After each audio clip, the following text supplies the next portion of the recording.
ஓம் சாந்தி. ஓம் சாந்தி. ஓம் சாந்தி.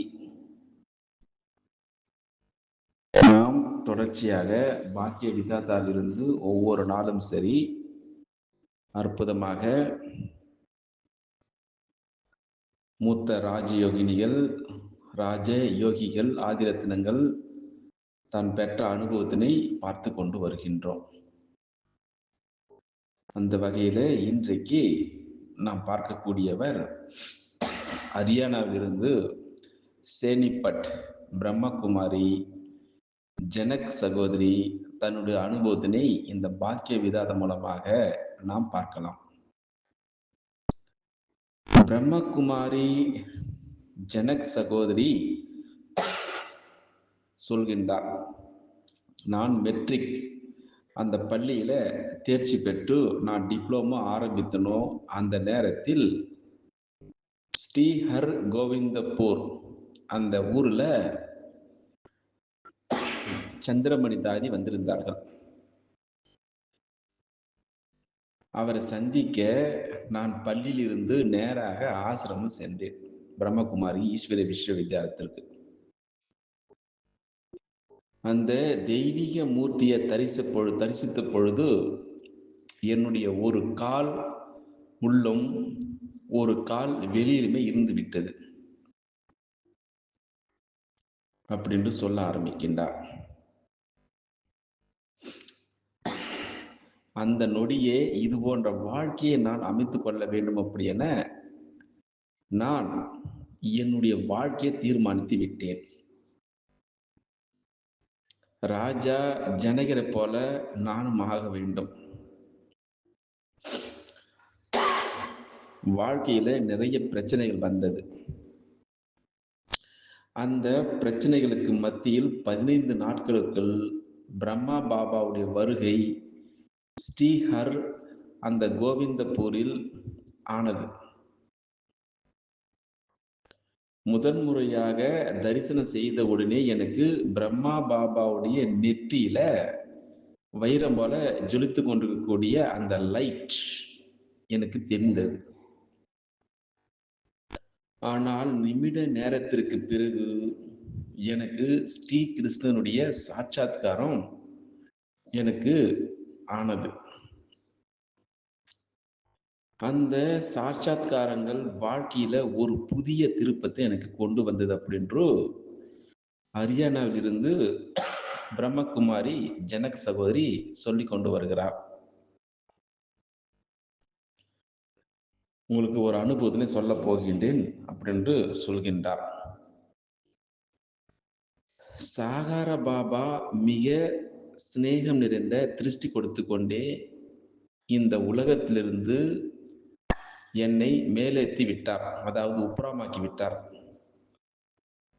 அப்போ பாபா என்னை இந்த உலகத்திலிருந்து தூர அழைத்து சென்று கொண்டிருக்கின்றார் என எனக்கு அனுபவம் ஆனது அப்படின்னு சொல்லி கொண்டு வருகின்றார் ஜனக் சகோதரி. காலை அமிர்த வேலை வகுப்பில் பாபா இவ்வளவு கன்னியாக்களை பார்த்த பொழுது இந்த கன்னியாக்களை நான் வண்டியில் ஏற்றி செல்வேன் அப்படின்னு சொன்னார். அப்போ நான் மிகவும் மகிழ்ந்து விட்டேன். அது மட்டுமா, செல்வதற்காக என்னை பொறுத்தளவில் நான் தயாராக இருந்தேன் மதுபனிற்கு. பிறகு ஞானத்தில் முன்னேறி செல்ல செல்ல எனக்கு பிரச்சனைகளும் வேகமாக பிடித்து கொண்டன. நான் அந்த பிரச்சனைகளை புறம் தள்ளிவிட்டேன். பிறகு பாபாவுடைய சக்தியானது எப்படி அந்த காந்த ஊசியை இழுத்து கொள்கிறதோ அப்படி அந்த சக்தியானது எனக்கு இழுத்து கொண்டு விட்டது அப்படின்னு சொல்லி கொண்டு வருகிறார். இந்த மகள்கள் அதிக சேவை செய்வார்கள் என சொல்லுவார். அந்த அளவு சாகார பாபாவிற்கு எங்கள் மீது அவ்வளவு நம்பிக்கை இருந்தது. உங்களுக்கு ஒரு அழகான அனுபவத்தை சொல்ல போகின்றேன். ஒரு முறை பாபாவிடம் கடிதம் வந்தது எனக்கு. அப்போ பாபாவுடைய பெரிய பெரிய கடைகள் இருக்கின்றன. யாரேனும் சரி ஒரு மேனேஜர் அந்த கடைகளை நிர்வகித்து காட்டுங்கள் அப்படின்ட்டு இருந்தது அந்த கடிதத்தில். பிறகு பாருங்கள், எவ்வளவு அழகான ஒரு அனுபவம் பாருங்கள். அந்த கடையில ஆரம்பத்தில் என்னை மும்பையில் 20 நாட்களுக்காக கண்காட்சிக்கு அனுப்பினார். பிறகு நான் நேராக மதுபனிற்கு பாபாவிடம் வந்து சேர்ந்தேன். பிறகு 3வது நாள் பாபா என்னை பாட்னாவிற்கு அனுப்பிவிட்டார். பாபா எங்கு அனுப்பினாலும் நான் போக மாட்டேன் என சொல்லக்கூடாது என நான் முடிவு செய்து கொண்டேன். கட்டளைக்கு கீழ்ப்படிவதைக் கண்டு பாபா என்னை வரதானங்களினால் சக்தி நிறைத்து என்னை சேவைக்கு அனுப்பினார். இவர் என்னுடைய மிகவும் நம்பிக்கை உரிய மகள் என பாபா என்னை கூறுவார். அதனால் மகளே, சகவாசத்திலிருந்து பாதுகாப்பாக இருக்க வேண்டும் அப்படி என பிரம்மா பாபா எனக்கு அறிவுரை கொடுத்தார். அதனால குழந்தை பருவத்திலிருந்தே தூய்மையான வாழ்க்கை பிடித்தமானதாக இருந்தது அப்படின்னு சொல்லி கொண்டு வருகின்றார். பாப் தாதா என்னை இந்த கலிக உலகத்திலிருந்து காப்பாற்றி விட்டார்.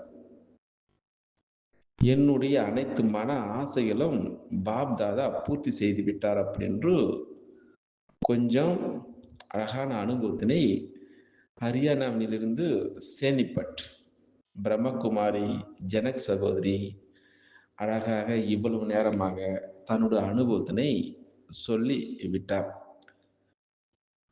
நாளைக்கு மம்மாவுடன் ஏற்பட்ட அனுபவத்தினை பார்க்கலாம்.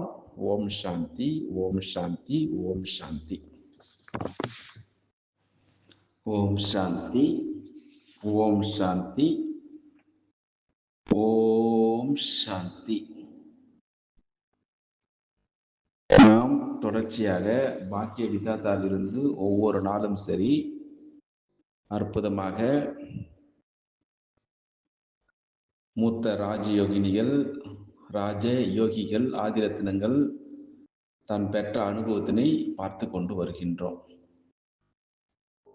அந்த வகையில இன்றைக்கு நாம் பார்க்கக்கூடியவர் ஹரியானாவிலிருந்து சேனிப்பட் பிரம்மகுமாரி ஜனக் சகோதரி தன்னுடைய அனுபவத்தினை இந்த பாக்கிய விதாதம் மூலமாக நாம் பார்க்கலாம். பிரம்மகுமாரி ஜனக் சகோதரி சொல்கின்றார், நான் மெட்ரிக் அந்த பள்ளியில தேர்ச்சி பெற்று நான் டிப்ளமோ ஆரம்பித்தனோ அந்த நேரத்தில் ஸ்ரீஹர் கோவிந்தபூர் அந்த ஊர்ல சந்திரமணி தாதி வந்திருந்தார்கள். அவரை சந்திக்க நான் பள்ளியிலிருந்து நேராக ஆசிரமம் சென்றேன், பிரம்மகுமாரி ஈஸ்வரிய விஸ்வவித்யாலயத்திற்கு. அந்த தெய்வீக மூர்த்தியை தரிசித்த பொழுது என்னுடைய ஒரு கால் உள்ளும் ஒரு கால் வெளியிலுமே இருந்து விட்டது அப்படின்னு சொல்ல ஆரம்பிக்கின்றார். அந்த நொடியே இது போன்ற வாழ்க்கையை நான் அமைத்துக் கொள்ள வேண்டும் அப்படி என நான் என்னுடைய வாழ்க்கையை தீர்மானித்து விட்டேன். ராஜா ஜனகரை போல நானும் ஆக வேண்டும். வாழ்க்கையில நிறைய பிரச்சனைகள் வந்தது. அந்த பிரச்சனைகளுக்கு மத்தியில் 15 நாட்களுக்குள் பிரம்மா பாபாவுடைய வருகை ஸ்ரீஹர் அந்த கோவிந்தபூரில் ஆனது. முதன்முறையாக